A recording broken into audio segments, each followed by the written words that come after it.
दोस्तों स्वागत है आपका बिहार न्यूज़ में। मैं हूं फिरदौस गनी और आप देख रहे हैं केडीवी लाइव। दोस्तों आज हो चुका है 11 जनवरी 2024। तो आज की पूरे बिहार की टॉप न्यूज़ लेकर आई हैं आपके लिए। दोस्तों वीडियो शुरू करने से पहले आपको बता दें कि अगर आप नए आए हैं इस चैनल पर तो फिर इस चैनल को सब्सक्राइब करके बेल आइकन को प्रेस कर दीजिए और साथ ही वीडियो को लाइक कर दीजिए, अपने दोस्तों के साथ शेयर भी कीजिए। तो चलिए शुरू करते हैं आज की पूरे बिहार की टॉप न्यूज़।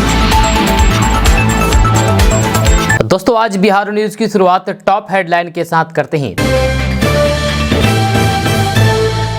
तो बात करते हैं कि बिहार में फिर सड़कों पर उतरे ट्रक ड्राइवर, सड़क पर टायर जलाकर के किया विरोध प्रदर्शन। बिहार में भीषण ठंड से स्कूली बच्चे बेहाल, क्लासरूम में बेहोश हुई चौथी की छात्रा।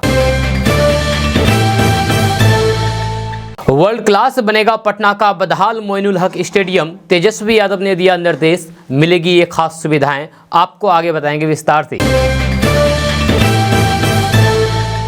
अयोध्या में राम, बिहार में राजनीति, नीतीश कुमार के मंत्री अब बोले भगवान को हाईजैक करना चाहते हैं बीजेपी और आरएसएस।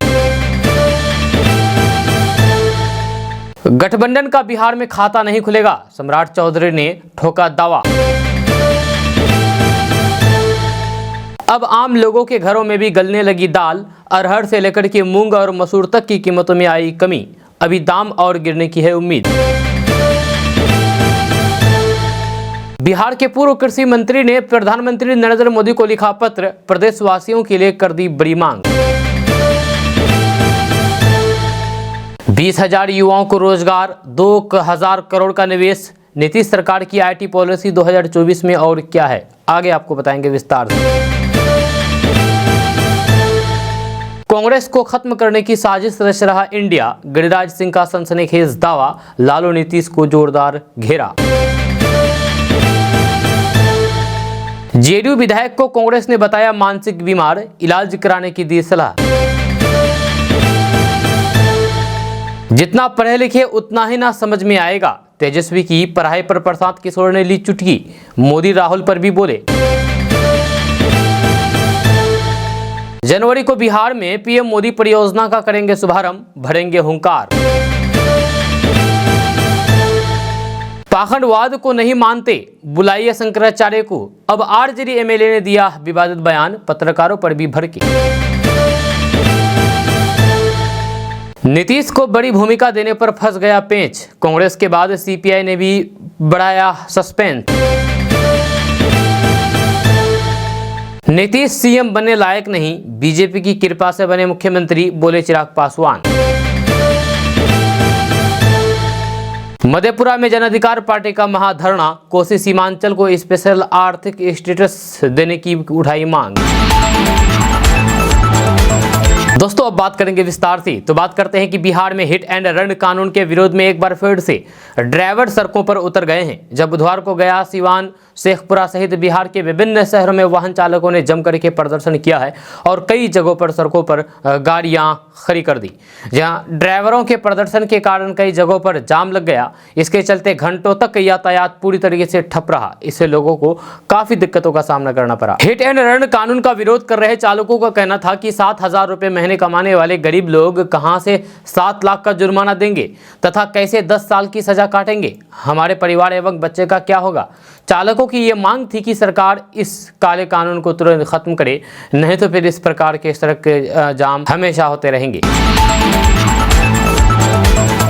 दोस्तों बिहार में दूसरे चरण की शिक्षक नियुक्ति प्रक्रिया संपन्न होने के बाद आगामी 13 जनवरी को मुख्यमंत्री नीतीश कुमार नवनियुक्त शिक्षकों के बीच नियुक्ति पत्र का वितरण करने वाले हैं, जहां गांधी मैदान में नियुक्ति पत्र वितरण समारोह का आयोजन किया जाएगा।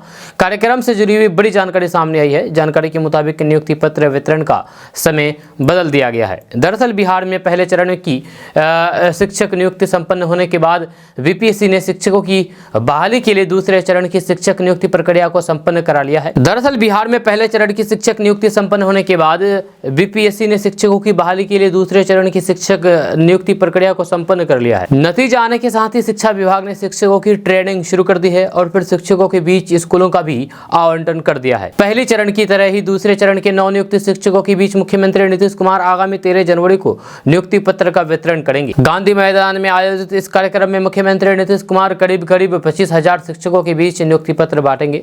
जब पहले दोपहर 3 बजे से नियुक्ति पत्र का वितरण होना था, लेकिन अब इसे बदल दिया गया है। अब दोपहर 12 बजे से नियुक्ति पत्र वितरण शुरू हो जाएगा। दोस्तों, बिहार में भीषण ठंड पड़ रही है, जिससे स्कूली बच्चे स्कूल जाते हैं और क्लासरूम में जाकर के बेहोश हो जाते हैं। जहां हाल ही में ये मामला सामने आई है। आपको बता दें कि बिहार में सर्दी का सितम जारी है। भीषण ठंड और फिर शीतलहर का सबसे अधिक असर छोटे छोटे स्कूली बच्चों पर पड़ रहा है। जब पिछले दिनों जमुई में ठंड के कारण कई स्कूली छात्रों की तबीयत बिगड़ गई थी और वो स्कूल में ही बेहोश हो गए थे। अब ताज़ा मामला बेतिया और किशनगंज से सामने आया है, जहाँ स्कूल गई चौथी की छात्रा क्लासरूम में ही बेहोश हो गई और ठंड लगने से उसकी तबीयत बिगड़ गई। वहीं पर किशनगंज में 7वीं की कक्षा में पढ़ने वाली लड़की की तबीयत बिगड़ गई और उसको हॉस्पिटल में भर्ती कराया गया, जहां काफ़ी देर बाद उसको होश आई।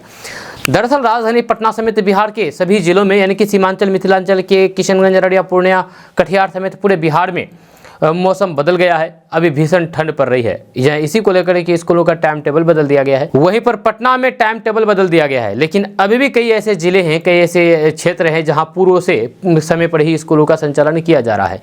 खास करके सुबह सवेरे स्कूल जाने वाले बच्चों को ठंड के कारण भारी फजीहत झेलनी पड़ रही है। जब बेतिया के मझौलिया थाना क्षेत्र के राजकीय मध्य विद्यालय नौतन खुर्द में उस वक्त स्कूल में अफरा तफड़ी मच गई, जब एक चौथी क्लास की छात्रा बेहोश हो गई। आनंद फानन में बच्चे को इलाज के लिए अस्पताल में भर्ती कराया गया, जहां नौतन खुर्द की रहने वाले उमेश शाह की बेटी ज्योति कुमारी चौथी क्लास में की छात्रा है। जहां हर दिन की तरह वह बुधवार को भी समय से स्कूल पहुंच गई थी। क्लासरूम में टीचर पढ़ा रहे थे, तभी ज्योति अचानक बेहोश हो गई। इस घटना के बाद स्कूल प्रबंधक में हरकत मच गया है।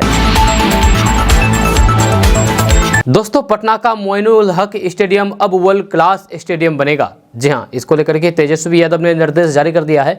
आपको बता दूं कि मुंबई और बिहार के बीच बीते दिनों पटना में खेले गए रणजी क्रिकेट मैच के दौरान मोइनुल हक स्टेडियम की जर्जर हालात का फोटो और वीडियो खूब वायरल हुआ था। इस स्टेडियम को लेकर के हुई जग हंसाई के बाद बिहार सरकार एक्टिव हो गई है। जब बुधवार को डिप्टी सीएम तेजस्वी यादव ने मोइनुल हक स्टेडियम के पूर्ण विकास एवं नवनिर्माण को लेकर के विभागीय अधिकारियों के साथ एक समीक्षा बैठक की और स्टेडियम के विकास के लिए किए जा रहे कार्यों की रिपोर्ट ली। मीटिंग के बाद तेजस्वी यादव ने स्टेडियम के पूर्ण विकास और नवनिर्माण को लेकर के घोषणा करते हुए कहा कि मोइनुल हक स्टेडियम को वर्ल्ड क्लास स्टेडियम बनाया जाएगा। समीक्षा बैठक में डिप्टी सीएम तेजस्वी यादव ने स्टेडियम निर्माण के लिए 2 हफ्ते में डीपीआर तैयार करके आगे की कार्रवाई करने का अधिकारियों को निर्देश दिया है। उन्होंने बताया है कि मोइनुल हक स्टेडियम में बनने वाले वर्ल्ड क्लास इंटरनेशनल स्टेडियम में sport complex, 5 star hotel, restaurant, बेहतर ड्रेनेज सिस्टम, पार्किंग व्यवस्था, पटना मेट्रो के साथ साथ अन्य विश्वस्तरीय सुविधाओं की भी व्यवस्था होगी।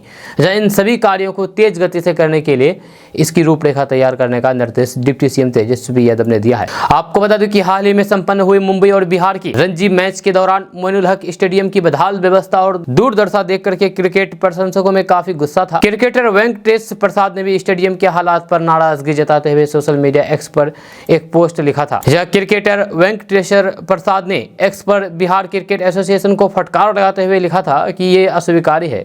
रणजी ट्रॉफी भारत की प्रमुख घरेलू प्रतियोगिता है और फिर अब समय आ गया है कि सभी हितधारक इसके महत्व को समझे। राज्य संघ द्वारा इसमें सुधार नहीं करने का कोई भी वाजिब कारण नजर नहीं आता है।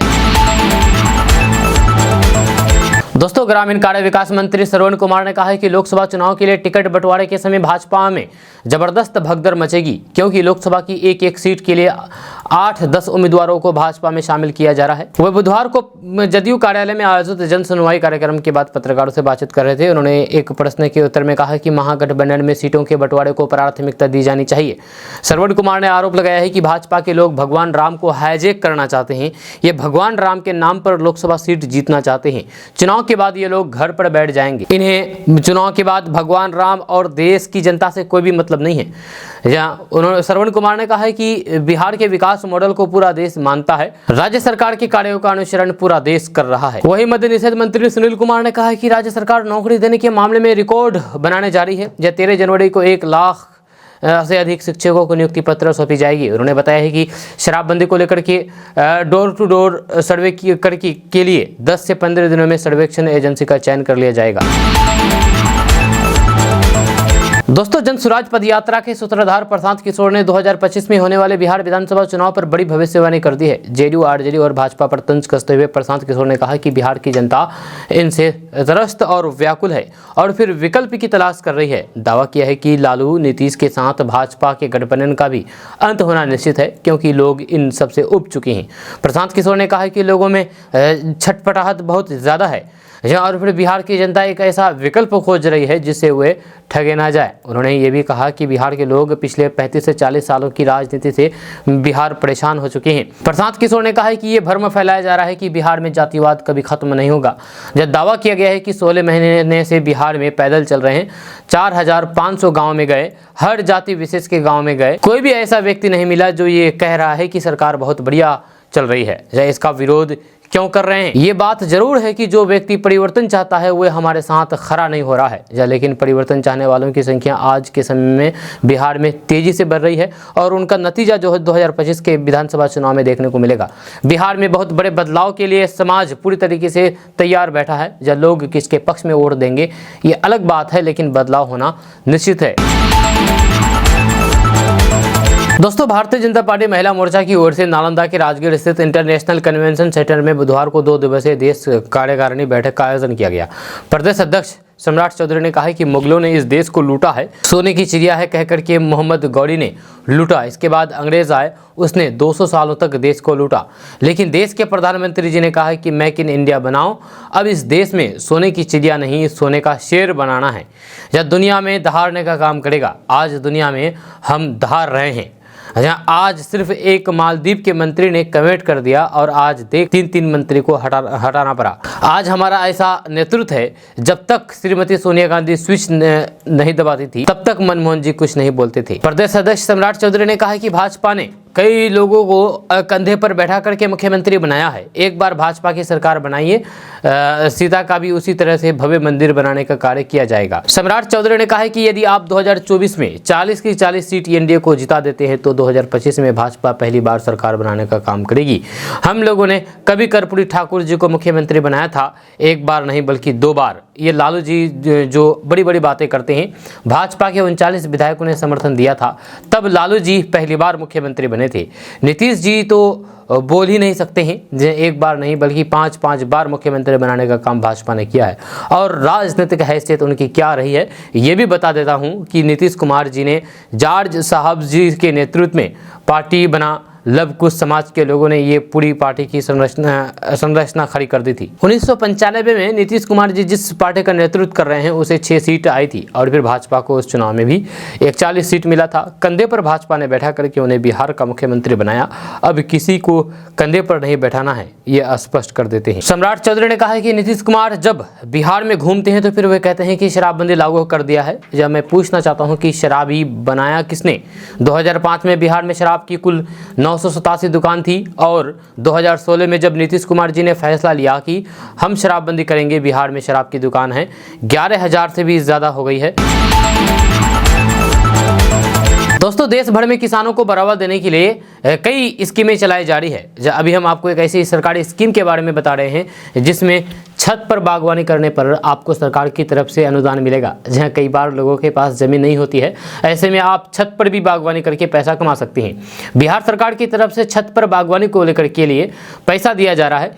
इसमें आप अपनी छत पर जैविक फल फूल और फिर सब्जी उगा सकते हैं। आप अपनी छत पर बिहार सरकार की तरफ से छत पर बागवानी के लिए 50% तक का अनुदान मिल रहा है, यानी कि सब्सिडी मिल रहा है। जब छत पर बागवानी के लिए लागत राशि अधिकतम 50,000 रुपये तय की गई है। इसमें से आपको आधा पैसा यानी कि 25,000 रुपये सरकार दिया जाए, सरकार की तरफ से मिलेगा। अगर आप इस योजना के तहत अपनी छत पर खेती करना चाहते हैं तो फिर आपको फल फूल और सब्जी उगाने के लिए 25,000 रुपये तक का फायदा सरकार की तरफ से मिल जाएगा और बाकी पैसा आपको खुद से लगाना होगा। इस योजना का फायदा के लिए आप ऑफिशियल लिंक www.horticulture.bihar.gv.in पर विजिट कर सकते हैं। इस वेबसाइट के जरिए आप योजना में अप्लाई कर सकते हैं। योजना का फायदा लेने के लिए आपको ऑनलाइन अप्लाई करना होगा। इस वेबसाइट के होम पेज पर नीचे सभी स्कीमों का नाम दे रखा है। इसमें छत पर बागवानी का भी ऑप्शन दे रखा है जिसमें आप अप्लाई कर सकते हैं। बिहार सरकार की तरफ से जारी किए गए नोटिफिकेशन के मुताबिक आप बैगन, टमाटर, मिर्च, गोभी, गाजर, मूली, भिंडी, पत्तेदार सब्जियां और फिर कद्दू के पौधे उगा सकते हैं। इसके अलावा फलों में अमरूद, कागजी नींबू, पपीता, रेड लेडी, अमरपाली आम, अनार और अंजीर के प्लांट्स लगाए जा सकते हैं। जब वहीं औषधीय पौधे में एलोवेरा, करी पत्ता, वसाका, लेमन ग्रास और अश्वगंधा के पौधे उगा सकते हैं।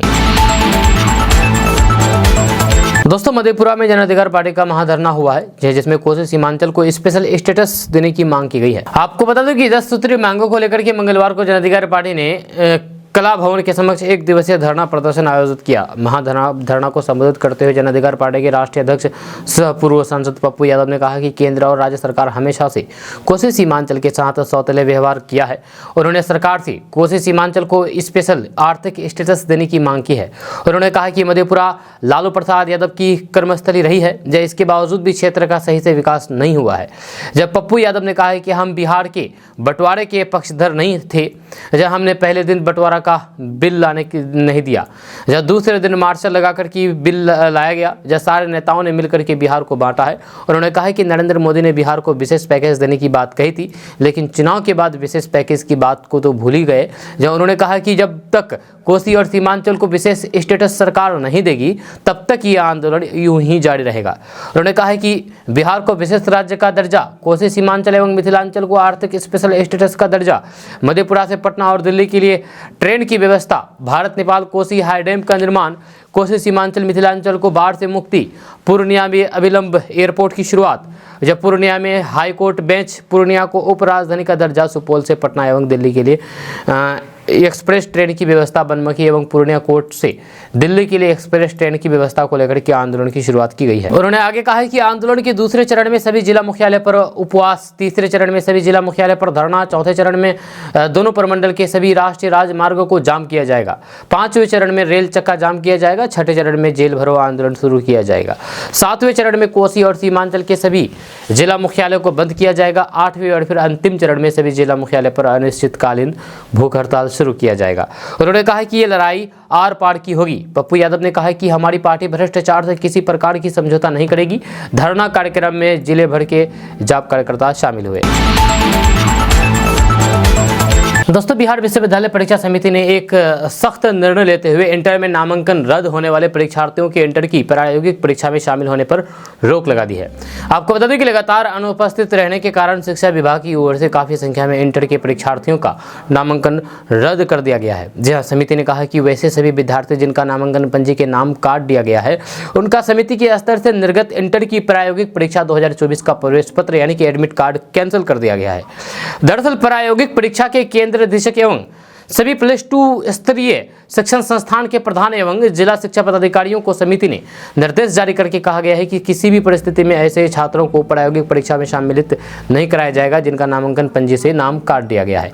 इसको लेकर के सभी स्कूल में आदेश पत्र भेज दिया गया है। जो वहीं सभी शिक्षण संस्थानों में प्रधान अपने संस्थान के नामांकन रद्द किए गए विद्यार्थियों की सूची सभी परीक्षा केंद्र में के केंद्र निदेशकों को उपलब्ध कराए जाएंगे। इस संबंध में समिति ने सभी विद्यालयों के प्राचार्यों को पत्र जारी कर दिया है। जब समिति ने कहा है कि इंटर की प्रायोगिक परीक्षा 10 से 20 जनवरी तक सभी जिलों में निर्धारित परीक्षा केंद्र पर आयोजित की जाएगी। इस परीक्षा के लिए 26 दिसंबर को ही एडमिट कार्ड जारी किया गया था। जहां शिक्षा विभाग शिक्षा की गुणवत्ता में सुधार के लिए छात्रों को 75% उपस्थिति अनिवार्य कर दिया गया है। दोस्तों, बिहार लोक सेवा आयोग द्वारा दूसरे चरण में नियुक्ति विद्यालय अध्यापकों को 13 जनवरी को पटना के गांधी मैदान सहित विभिन्न जिलों में नियुक्ति पत्र दिया जाएगा। जहां इसके बाद सभी नए अध्यापकों को 15 जनवरी से स्कूलों में पोस्टिंग देने की प्रक्रिया शुरू कर दी जाएगी। इन नए टीचरों को स्कूल आवंटन रैंडम तरीके से सॉफ्टवेयर के माध्यम से किया जा रहा है। ऐसे में विद्यालय में योगदान के बाद नए शिक्षक जनवरी के अंतिम सप्ताह में कक्षा लेना शुरू करेंगे। दरअसल दूसरे चरण में शिक्षकों की पोस्टिंग 6वीं से 8वीं, 9वीं, 10वीं और फिर 11वीं, 12वीं के खाली पड़े पदों के अनुसार की जाएगी। ये पोस्टिंग दूसरे चरण की शिक्षक नियुक्ति परीक्षा का और फिर पहले चरण के पूरक के परिणाम के आधार पर अनुशांसिक शिक्षकों की होगी। जब सॉफ्टवेयर के माध्यम से ये प्रक्रिया पूरी की जाएगी। इसको लेकर के जिस दिन शिक्षक योगदान करेंगे उसी दिन से उनका वेतन बनना भी शुरू कर दिया जाएगा। जहाँ नए शिक्षक स्कूलों में जनवरी के अंतिम सप्ताह से अध्यापन कार्य करेंगे। वहीं विभागीय शेड्यूल के अनुसार शिक्षकों की पोस्टिंग 15 जनवरी से शुरू होगी। जब 15 जनवरी को भोजपुर, नालंदा, शिवहर, शेखपुरा, लखीसराय एवं अरवल जिले के लिए विद्यालय अध्यापक को स्कूल आवंटित किया जाएगा। जहाँ 16 जनवरी को जहानाबाद, बक्सर, मुंगेर, खगड़िया, जमुई, सहरसा तथा 17 जनवरी को बांका, अररिया, औरंगाबाद, गोपालगंज, सीतामढ़ी, सुपौल एवं सिवान जिले के अभ्यर्थियों के लिए स्कूल आवंटित किए जाएंगे। वहीं पर 18 जनवरी को बेगूसराय, भागलपुर, गया, मधेपुरा, नवादा, रोहतास एवं पूर्णिया तथा 19 जनवरी को पटना, मुजफ्फरपुर, वैशाली, दरभंगा, समस्तीपुर एवं पश्चिमी चंपारण के विद्यालय अध्यापकों को स्कूल आवंटित होगा। जहां अंतिम दिन 20 जनवरी को पूर्वी चंपारण, किशनगंज, कैमूर, कटिहार, मधुबनी एवं सारण जिले के अभ्यर्थियों के लिए विद्यालय आवंटित होगा। दोस्तों, बिहार में रहने वाले लोगों के लिए एक बड़ी खबर सामने आ रही है। ताज़ा रिपोर्ट्स के मुताबिक केंद्रीय सड़क परिवहन एवं राजमार्ग मंत्रालय ने राज्य में यानी कि बिहार में कई सड़कों के निर्माण की प्रक्रिया शुरू कर दी है। इसको लेकर के तैयारियां की जा रही है। खबर के अनुसार बिहार में Hajipur Bachhwara NH 122B, Ahmedabad Manihari NH 131A और गया बिहार शरीफ NH 120 पर एक ROB के निर्माण की प्रक्रिया शुरू की गई है। इसके निर्माण को लेकर के मार्च तक एजेंसी का चयन कर लिया जाएगा। आपको बता दें कि गया बिहार शरीफ NH 120 पर 4 लेन ROB का निर्माण किया जाएगा और फिर इस सड़क की चौड़ाई भी बढ़ाई जाएगी। वहीं हाजीपुर बछवाड़ा NH 122B करीब 624 करोड़ की अनुमति लागत से 30 किलोमीटर तक लंबाई में बनेगी। दोस्तों, सोशल मीडिया की दिग्गज कंपनी मेटा ने यानी कि फेसबुक जिस कंपनी से ताल्लुक़ रखते हैं मेटा, उन्होंने एक ब्लॉग पोस्ट शेयर किया है जिसमें कंपनी ने बच्चों को प्लेटफॉर्म पर सेंसिटिव कंटेंट के एक्सपोजर से बचाने के लिए नए टूल्स की जानकारी शेयर की है। मेटा ने कहा है कि कंपनी बच्चों को अब सेंसिटिव कंटेंट नहीं दिखाएगी। साथ ही कुछ खास तरीके के टर्म्स को बच्चों के लिए रिक्रिएट किया जाएगा। यदि कोई भी बच्चा इस तरह के कंटेंट को मेटा के प्लेटफॉर्म पर सर्च करता है तो फिर कंपनी उसे कंटेंट दिखाने के बदले इस विषय में हेल्प लेने के लिए प्रेरित करेगी। मेटा ने कहा है कि सभी बच्चों को company most restrictive content control setting में रखी जाएगी। जब नए अकाउंट्स पर कंपनी ने ये सेटिंग लागू कर दी है, जबकि पुराने अकाउंट्स पर इसके दायरे में लाया जा रहा है। मेटा ने कहा है कि ये अपडेट आने वाले हफ्ते में लागू हो जाएगा और फिर यूजर्स को उनकी उम्र के हिसाब से कंटेंट दिखाए जाएंगे। आपको बता दें कि मेटा यूरोप और US में पहले से सरकार का दबाव झेल रही है। जब सरकार का कहना है कि मेटा के ऐप्स लोगों को अपनी तरफ आकर्षित करने के लिए अलग अलग तरीके का कंटेंट दिखाते हैं और फिर इसके दुष्प्रभाव के बारे में भी जानकारी नहीं देते हैं। EU का कहना है कि मेटा के ऐप्स से बच्चों के मेंटल हेल्थ पर गलत असर पड़ रहा है। जब पिछले साल अक्टूबर में कैलिफोर्निया और फिर न्यूयॉर्क सहित 33 अमेरिकी राज्यों की अटॉर्नी जनरल ने कंपनी पर मुकदमा दर्ज किया था और फिर कहा कि उसने अपने प्लेटफॉर्म के खतरे के बारे में जनता के को बार बार गुमराह किया है। जहां लगातार मेटा अलग अलग देशों में सरकार से कंटेंट को लेकर के दबाव झेल रही है। दोस्तों, बिहार समेत उत्तर भारत में इन दिनों कड़ाके की ठंड और फिर सर्दी पड़ रही है। ये ठंड से बचने के लिए लोग अलाव और फिर आग का सहारा ले रहे हैं। इस बीच बिहार से एक ऐसी खबर सामने आई है जिसे सुनकर के आप भी हैरान रह जाएंगे। मामला एक स्कूल का है। दानापुर इलाके के इस सरकारी स्कूल में मास्टर साहब को ठंड लगी तो उन्होंने गजब का दिमाग लगाया। मध्याह्न भोजन बनाने के लिए और ठंड को भगाने के लिए बच्चों के बैठने वाला बेंच को ही तोड़ करके आग ताप गए। जी हाँ, और फिर मिड डे मील भी उसी की आंच पर बना डाला। गुरुजी के इस जुगाड़ का वीडियो सोशल मीडिया पर तेजी के साथ वायरल हो रहा है। आपको बता दें कि हालांकि वायरल वीडियो की पुष्टि KDB लाइव नहीं करता है। जब वायरल वीडियो बिहेटा प्रखंड के कोरहरा गांव स्थित उत्क्रमित मध्य विद्यालय का है। जानकारी के मुताबिक हाल ही में राजद विधायक भाई वीरेंद्र के द्वारा निधि कोष से लाखों रुपए खर्च करके बच्चों को पढ़ने के लिए बेंच डेस्क दिया गया था, लेकिन एक सरकारी स्कूल के गुरुजी को कुछ ज़्यादा ही ठंड लगने के लगा। जब ठंड को दूर भगाने के लिए वे अलाव के जुगाड़ में लग गए, लेकिन विद्यालय में जलावन खत्म हो गया था। जब ढूंढने के बाद भी विद्यालय में एक भी लकड़ी का टुकड़ा नहीं मिल पाया। इसके बाद प्रधान अध्यापक ने अपने कर्मियों को निर्देश देते हुए कहा कि नए बेंच को ही तोड़ करके आज उससे आग ताप लिया जाए और फिर साथ में बच्चों का मध्याह्न भोजन भी बन जाएगा, जो एक साथ दो काम हो जाएगा। फिर हुआ भी यही, गुरुजी का ठंड भी भाग गया और बच्चों के लिए मध्याह्न भोजन भी बनकर के तैयार हो गया। बताया जा रहा है कि विद्यालय के प्रधान अध्यापक के ऐच्छिक सेवानिवृत्त के पश्चात विद्यालय का संचालन विद्यालय के कनीय शिक्षक प्रवीण रंजन द्वारा किया जा रहा था। इस मामले में प्रखंड शिक्षा पदाधिकारी विनेश कुमार के द्वारा जांच की गई तो फिर विद्यालय में हुई घटना की जांच में सही पाई गई है। स्कूल के प्रभारी प्रधान अध्यापक के द्वारा बेंच डेस्क जलाने के मामले में स्पष्टीकरण मांगी गई है, जिसके बाद कार्रवाई की जाएगी।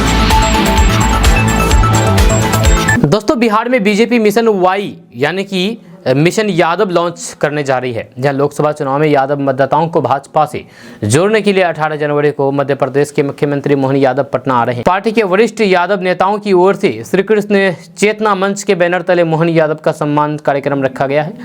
जहां मुख्यमंत्री बनने के बाद पहली बार मोहन यादव के पटना एयरपोर्ट पर पहुंचने पर दल के नेताओं की जोरदार स्वागत की तैयारी है। दोस्तों लोक जनशक्ति पार्टी रामविलास के अध्यक्ष और जमुई के सांसद चिराग पासवान ने विपक्षी महागठबंधन इंडिया पर निशाना साधा है। उन्होंने कहा कि ये गठबंधन चुनाव तक रहेगा या नहीं, इस पर भी अभी प्रश्न चिन्ह है। जिस तरीके से ममता बनर्जी ने कांग्रेस को सिर्फ 2 सीटें देने की बात कही है, पंजाब में आम आदमी पार्टी सारी सीटों पर लड़ने की बात कह रही है, बिहार के मुख्यमंत्री नीतीश कुमार की पार्टी ने भी 1-2 सीटों पर अपने उम्मीदवार की घोषणा कर दी है। मुझे नहीं लगता है कि ये गठबंधन लोकसभा चुनाव से पहले तक टिका हुआ रहेगा। इससे पहले केंद्रीय मंत्री गिरिराज सिंह ने विपक्षी महागठबंधन इंडिया पर निशाना साधा। उन्होंने कहा कि ये विपक्षी दलों का आपसी गठबंधन नहीं है, बल्कि ये स्वार्थ का गठबंधन है। गिरिराज सिंह ने कहा कि इस गठबंधन से कांग्रेस को नुकसान होगा। पश्चिम बंगाल, बिहार, दिल्ली, उत्तर प्रदेश, पंजाब समेत सारे राज्यों की सीटें जोड़े और फिर देखें इनमें से कांग्रेस को कितनी सीटें मिलती है। केंद्रीय मंत्री गिरिराज सिंह ने कहा कि गठबंधन के जरिए कांग्रेस को खत्म करने की साजिश रची गई है। आपको बता दो कि इससे पहले केंद्रीय मंत्री गिरिराज सिंह ने राहुल गांधी की भारत जोड़ो न्याय यात्रा पर तंज कसा था। उन्होंने कहा था कि अच्छा होगा अगर राहुल गांधी न्याय यात्रा निकालने की जगह पर ज्ञान यात्रा निकाले। आपको बता दें कि कांग्रेस ने कहा कि भारत जोड़ो न्याय यात्रा लोगों को सामाजिक और फिर आर्थिक न्याय दिलाने के लिए है। आपको बता दें कि राहुल गांधी की पहली यात्रा भारत जोड़ो यात्रा की शुरुआत कन्याकुमारी से हुई थी, जो कि कश्मीर में जाकर के खत्म हुई थी। इस यात्रा में राहुल गांधी ने दक्षिण से उत्तर का सफर किया था। दोस्तों बिहार में मंदिर को गुलामी का प्रतीक बताने वाले आरजेडी के नेताओं और फिर मंत्रियों के खिलाफ भाजपा के नेता लगातार हमलावर हैं, जिनमें गिरिराज सिंह, सुशील कुमार मोदी के बाद अब नेता प्रतिपक्ष विजय कुमार सिन्हा ने सनातन का विरोध करने वाले नेताओं पर जमकर के हमला बोला है। जहां नेता प्रतिपक्ष विजय कुमार सिन्हा ने बिहार के लोगों से अपील की है कि ऐसे लोग जो मंदिर पर कटाक्ष करते हैं, सनातन के देवी देवताओं, सनातन ग्रंथ और धर्म गुरुओं का अपमान करते हैं, ऐसे राजद नेताओं का मंदिर जाने पर रोक लगनी चाहिए। उन्होंने बिहार के लोगों से कहा कि जब तक ऐसे लोग अपने बयान के लिए सार्वजनिक रूप से माफ़ी नहीं मांगते हैं, तब तक ऐसे लोगों का मंदिर जाने का लोगों का बहिष्कार करना चाहिए। विजय कुमार सिन्हा ने कहा है कि सनातन का विरोध ऐसे लोग कर रहे हैं जिनकी बुद्धि भ्रष्ट हो चुकी है। आरजेडी की ये नेता स्वयं मंदिर में पूजा करने के लिए जाते हैं, लेकिन लोगों को मंदिर जाने से रोकने की कोशिश करते हैं। भाजपा नेता ने कहा है कि ये सनातन की सांस्कृतिक विरासत को खत्म करने की कोशिश है। जातीय उन्माद पैदा करके देश को फिर से गुलाम बनाना चाहते हैं। ऐसी मानसिकता के लोगों की सार्वजनिक बहिष्कार करने की जरूरत है।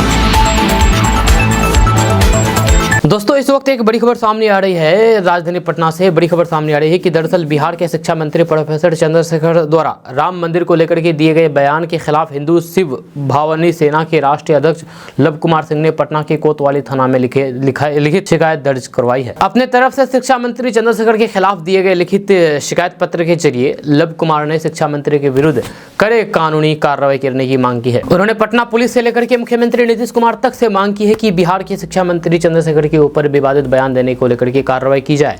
साथ ही लव कुमार ने मुख्यमंत्री नीतीश कुमार से तत्काल शिक्षा मंत्री को अपने मंत्रिमंडल से बर्खास्त करने की भी मांग की है और फिर उनके ऊपर बुलडोजर चलवाने की भी अपील की है। आपको बता दूं कि बिहार के शिक्षा मंत्री और लालू प्रसाद यादव की पार्टी के राष्ट्रीय जनता दल के विधायक प्रोफेसर चंद्रशेखर ने रोहतास जिले में विवादित बयान दिया था। उन्होंने कहा था कि मंदिर गुलामी का रास्ता है, जबकि शिक्षा प्रकाश का मार्ग है। जब फतेह बहादुर के बयान का समर्थन करते हुए शिक्षा मंत्री चंद्रशेखर ने कहा था कि उन्होंने अपनी नहीं बल्कि हमारी मां सावित्रीबाई फुले की बात को दोहराया है। आपको बता दें कि हाल ही में आरजेडी के विधायक फतेह बहादुर सिंह ने भी सरस्वती को लेकर के विवादित बयान दिया था। फतेह बहादुर ने इससे पहले दुर्गा पर भी विवादित बयान दिया था, जिसका खूब विरोध हुआ था। दोस्तों लोकसभा चुनाव को लेकर के विपक्षी गठबंधन इंडिया में सीट शेयरिंग को लेकर के घमासान जारी है। सभी पार्टियां सीटों को लेकर के अपने अपने दावे ठोक रही है। जेडीयू ने 16 सीटों पर दावा ठोका है और फिर साफ कह दिया है कि वह 24 सीटों पर चुनाव लड़ेगी। जब वहीं इंडिया गठबंधन में मचे घमासान पर बीजेपी पर चुटकी ले रही है। जहां बिहार भाजपा अध्यक्ष सम्राट चौधरी ने दावा ठोकते हुए कहा कि पिछली बार के चुनाव में आरजेडी का खाता नहीं खुला था, इस बार इंडिया गठबंधन का बिहार में खाता नहीं खुलेगा। जब कितना भी मिलकर के चुनाव लड़े कोई भी फर्क नहीं पड़ेगा। दोस्तों, नई फसल आने से पहले ही दाल के दामों में कमी देखी जा रही है। जब वहीं चावल के दामों में भी कमी आई है। जब अरहर, मसूर, मूंग और फिर उड़द की आयात फ्री होने के से दर में कमी आई है। जब मटर की आयात पर पूर्ण प्रतिबंध खत्म कर दिया गया है, इसका असर भी दिख रहा है। जब साथ ही आने वाले दिनों में नई फसल आने से दाम में और गिरावट की उम्मीद है। कारोबारियों ने बताया है कि चुनाव वर्ष होने के कारण केंद्र सरकार पूरे बाजार पर बारीकी से नजर रख रही है। ऐसे में दाल में जमाखोरी नहीं हो, इसका पूरा ख्याल रखा जा रहा है। जहां 1.5 माह पहले 160 से 155 रुपए किलो बिकने वाली अरहर दाल अभी 130 से 135 रुपए किलो पहुंची है। जहां केंद्र सरकार के भारत ब्रांड की चने दाल का दाम भी 78 रुपए से गिर करके 72 रुपए तक पहुंच गया है। जब मूंग के दाम में भी कमी देखी जा रही है, वहीं आम लोगों की उपयोग वाले चावल के दामों में भी राहत है। जहाँ उसना, मंसूरी और फिर परमल के दाम में भी गिरावट आई है। दोस्तों, बिहार के पूर्व कृषि मंत्री सुधाकर सिंह ने प्रधानमंत्री नरेंद्र मोदी को पत्र लिखा है। जब उन्होंने प्रधानमंत्री नरेंद्र मोदी से अखिल भारतीय आयुर्वेद संस्थान खोलने की मांग की है। प्रदेशवासियों को हो रही परेशानी से उन्हें अवगत कराया है। उन्होंने बताया है कि यहाँ के लोगों को जब आयुर्वेदिक पद्धति से बेहतर इलाज कराना होता है तो फिर वे दिल्ली जाते हैं। यदि दिल्ली की तरह बिहार में ये सुविधा हो जाए तो फिर यहाँ के लोगों को काफ़ी ज़्यादा सहूलियत होगी। बिहार के पूर्व कृषि मंत्री और रामगढ़ के विधायक सुधाकर सिंह ने जो पत्र पीएम मोदी को भेजा है, उसमें इस बात का जिक्र है कि आयुर्वेद के क्षेत्र में बिहार का गौरवमय इतिहास रहा है। जब प्राचीन नालंदा विश्वविद्यालय का प्रारंभ से ही यानी कि शुरू से ही आयुर्वेद संकाय से हुआ है। जब नालंदा विश्वविद्यालय से पहले कुलपति रसायन शास्त्र उद्भत विद्वान नागार्जुन हुए थे, जिनके कार्यकाल में रस औषधियों का विकास व्यापक स्तर पर हुआ है। आज बिहार के लोगों को आयुर्वेदिक पद्धति से बेहतर इलाज कराने के लिए नई दिल्ली स्थित अखिल भारतीय आयुर्विज्ञान संस्थान जाना पड़ता है। यदि बिहार राज्य में नई दिल्ली स्थित अखिल भारतीय आयुर्विज्ञान संस्थान की तर्ज पर एक संस्थान खोल दिया जाए तो फिर बिहार के लोगों का समुचित इलाज यही हो। दोस्तों, जन स्वराज अभियान के नेता प्रशांत किशोर ने फिर बिहार के डिप्टी सीएम और आरजेडी सुप्रीमो लालू प्रसाद यादव के बेटे तेजस्वी यादव की पढ़ाई पर चुटकी ली है। उन्होंने कहा कि जितनी पढ़ाई करेंगी उतना ही न समझ में आएगा। तेजस्वी यादव की नौकरी और विकास के दावे पर प्रशांत किशोर ने तंज कसा है। उन्होंने कहा कि बिहार आज भी देश का सबसे पिछड़ा और गरीब और फिर अशिक्षित राज्य है। उन्होंने महागठबंधन सरकार पर बिहार के विकास और फिर रोजगार के दावे पर भी सवाल खड़ा किया है। प्रशांत किशोर ने कहा कि तेजस्वी यादव अक्सर दावा करते हैं कि बिहार में 6 महीने में युवाओं को 10 लाख नौकरी दे दी गई है और फिर राज्य में बहुत ही तेजी से विकास हो रहा है। तेजस्वी के इस दावे की पोल खोलते हुए जन स्वराज के सूत्रधार प्रशांत किशोर ने 2 टूक जवाब दिया है। उन्होंने कहा कि तेजस्वी यादव की जितनी विद्वता है यानी कि बुद्धि है और जितनी समझ है उतना ही बोलेंगे। जिस आदमी को यही नहीं पता है कि जीडीपी होता क्या है, वह मंच पर खड़े होकर के कैमरे के सामने कहता है कि देश में सबसे ज़्यादा जीडीपी बिहार की है। यही होता है जब आपने पढ़ाई लिखाई नहीं की और फिर बोलने निकल गए। या जिनकी खुद की समझ नहीं होगी तो फिर ऐसे बिना सिर पैर की बात बोलेंगे ही। प्रशांत किशोर ने कहा कि बिहार में जो दल या फिर नेता सत्ता की कुर्सी पर बैठा रहता है वो यही दावा करते रहता है कि राज्य में बहुत विकास हो रहा है, लेकिन जैसा ही सत्ता से बाहर विपक्ष में आता है तो फिर सरकार को कोसने लगता है कि राज्य में विकास का कोई काम अब तक नहीं हुआ है। जिन नेताओं और फिर दलों ने बिहार में शासन किया है, सब ने अपने अपने तरीके और फिर दावे के अनुसार अच्छा काम किया है। जब कांग्रेस कहती है कि अपने लगभग 45 सालों के शासन में बहुत कुछ काम किया है, बहुत अच्छा काम किया है। लालू यादव के लोग भी कहते हैं कि 15 सालों के शासन में यहाँ के पिछड़े तबके के लोगों को सामाजिक न्याय के नाम पर आवाज़ मिल गई है, बल मिल गया है। नीतीश कुमार भी कहते हैं कि कितना काम करते रहते हैं, जब सबने अच्छा काम किया तो फिर बिहार इतना पिछड़ा कैसे है, इतना पिछड़ क्यों गया है। नीतीश कुमार के सामाजिक न्याय के साथ विकास के नारे पर तंज कसते हुए प्रशांत किशोर ने कहा है कि इन सारे लोगों के दावे को सही मान भी लिया जाए तो भी इस बात से कोई भी इनकार नहीं कर सकता कि बिहार आज भी देश का सबसे गरीब, पिछड़ा, सबसे ज़्यादा अशिक्षित राज्य है, जहां जनता देश में सबसे ज़्यादा भूखमरी की शिकार है। ऐसे में तेजस्वी यादव, सुशील कुमार मोदी, राहुल गांधी या फिर नरेंद्र मोदी ने क्या कहा, इस बात पर बहस का कोई मतलब नहीं है। दोस्तों, लोकसभा चुनाव 2024 को लेकर के तमाम पार्टियां तैयारी में जुट गई है। सभी पार्टियों में बैठक का दौर शुरू हो चुका है। इस बीच बिहार को साधने के लिए भारतीय जनता पार्टी ने भी अपनी कमर कस ली है। जी हां, आपको बता दें कि मिली जानकारी के अनुसार बिहार के ज्यादातर सीटों को जीतने के लिए भाजपा पार्टी ने रणनीति बना ली है। इसको लेकर के कोर कमेटी की बैठक भी की जा चुकी है। वहीं अब भाजपा के तमाम कद्दावर नेताओं के कार्यक्रम तय कर दिए गए हैं। बताया जा रहा है कि 2 महीने के अंदर 10 बड़े नेताओं का कार्यक्रम होने हैं। जब वही प्रधानमंत्री नरेंद्र मोदी कार्यक्रम का आगाज करने जा रहे हैं। आपको बता दूं कि बीजेपी की जनवरी महीने से ही चुनावी प्रचार अभियान की शुरुआत की जा रही है, जहां आचार संहिता लगने से पहले पार्टी पहले फेज का चुनाव प्रचार खत्म कर लेना चाहती है। जब बताया जाता है कि बिहार के अंदर भाजपा के बड़े नेताओं के 10 कार्यक्रम होने हैं, जिसमें प्रधानमंत्री नरेंद्र मोदी के 3 कार्यक्रम होंगे बिहार में। दोस्तों, विपक्षी इंडिया गठबंधन में सीट शेयरिंग को लेकर के माथापच्ची जारी है, जहां वही पीएम उम्मीदवार को लेकर के फिर से पिक्चर अभी तक साफ नहीं हो पाई है। जेडीयू जहां नीतीश कुमार को इंडिया अलायंस का पीएम उम्मीदवार बताता है, तो वहीं खड़गे के नाम पर भी चर्चा है। इस बीच एलजेपी रामविलास के राष्ट्रीय अध्यक्ष चिराग पासवान ने नीतीश कुमार पर तीखा प्रतिक्रिया देते हुए कहा कि वे मुख्यमंत्री बनने लायक भी नहीं है। चिराग पासवान ने कहा है कि क्या नीतीश कुमार सीएम बनने के लायक थे? बिहार की जनता ने तो उन्हें सीएम के लिए भी नकार दिया था, जहां उस वक्त भाजपा की कृपा पर और फिर अब आरजेडी की कृपा पर ये मुख्यमंत्री बने हुए हैं। दोस्तों, भारत की महिला और अल्पसंख्यक मामलों के मंत्री स्मृति ईरानी सऊदी अरब की 2 दिवसीय यात्रा पर है। इस दौरान केंद्रीय मंत्री ने सोमवार को विदेश राज्य मंत्री वी मुरलीधरन और फिर अन्य वरिष्ठ अधिकारियों के साथ मदीना की यात्रा की है।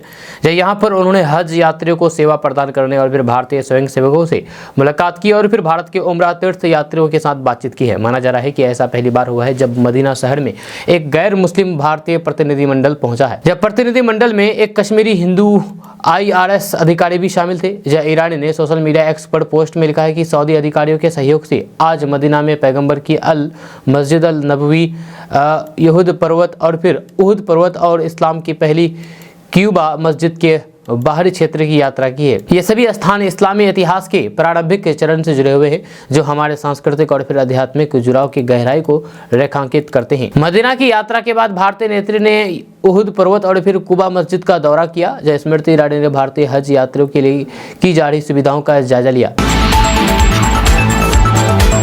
दोस्तों, आज का न्यूज़ बस यहाँ तक। कैसा लगा आपको नीचे कमेंट बॉक्स में कमेंट करके जरूर बताइएगा। अगर आप हमारे चैनल पर नए आए तो फिर चैनल को सब्सक्राइब करके बेल आइकन को प्रेस कर दीजिए और साथ ही वीडियो को लाइक कर दीजिए, अपने दोस्तों के साथ शेयर भी कीजिए। तो चलिए मिलते हैं फिर नेक्स्ट वीडियो के साथ, तब तक के लिए जय हिंद, जय भारत।